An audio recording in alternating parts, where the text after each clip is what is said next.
Today we're going to be doing gear backlash and side clearance and oil clearance on a Kubota motor Z482.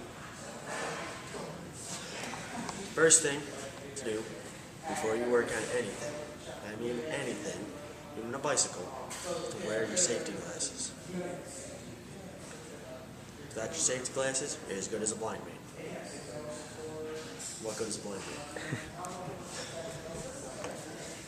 This is your idle gear, because it sits there and doesn't do anything, spins everything else. This is your camshaft gear. This is your injection pump drive gear or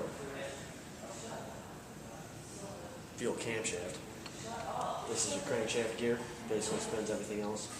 This is your oil pump gear. To do this, you're going to need a dial caliper. Helps if it's got a magnetic base, makes life easy. On means on, it's going to stick to metal. Off means, well, it's off. It's going to fall, and bam, you're going to yell at you. You're going to mount it, turn the magnetic base on. Loosen this up, slide it in, retighten this, and simply just pull the gear back and forth.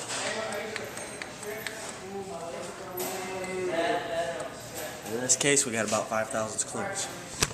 I mean, yeah. Alright, next on our agenda is gear backlash between the idle gear and the crankshaft gear. You're going to want to bring in your dial caliper, kind of like this, you know, on a 90-degree angle to one of the gear teeth. And in this case, you're going to want to hold your crank gear and spin and move this gear with your hand. And it looks to be we got about 2 thousandths.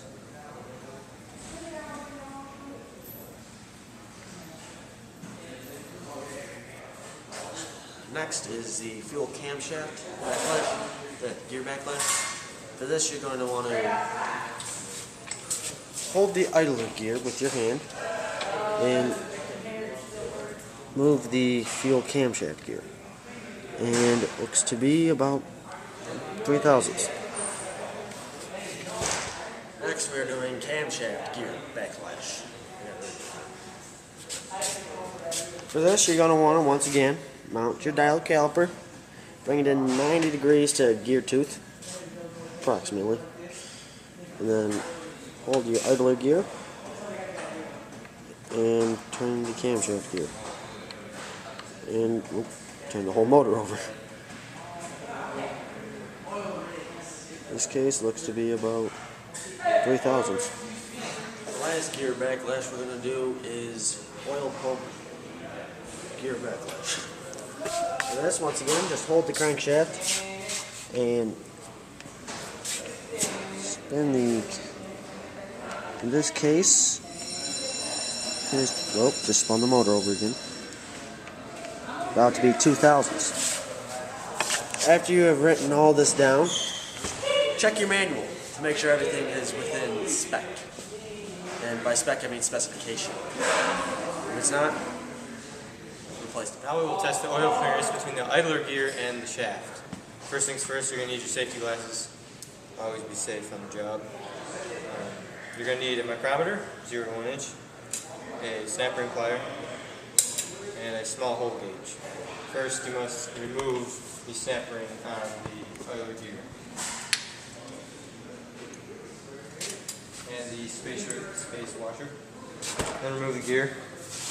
Make sure you know how to read a micrometer. Measure the shaft first. Get it to where it's kind of like slight drag, but not too tight, where it's clamped. Take your measurement and record it. Next, take your gear and your small hole gauge. Loosen it up. Put it in. Let the pins snap.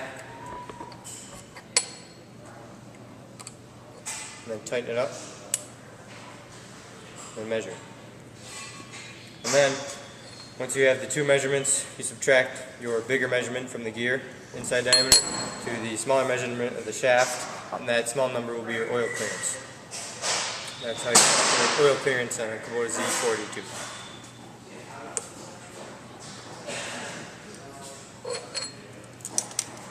And then for reinstallation of the idler gear, you got to look at the timing marks.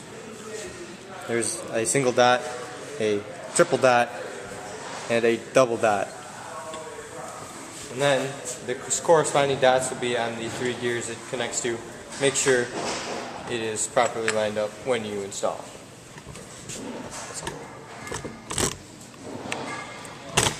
Have a nice night.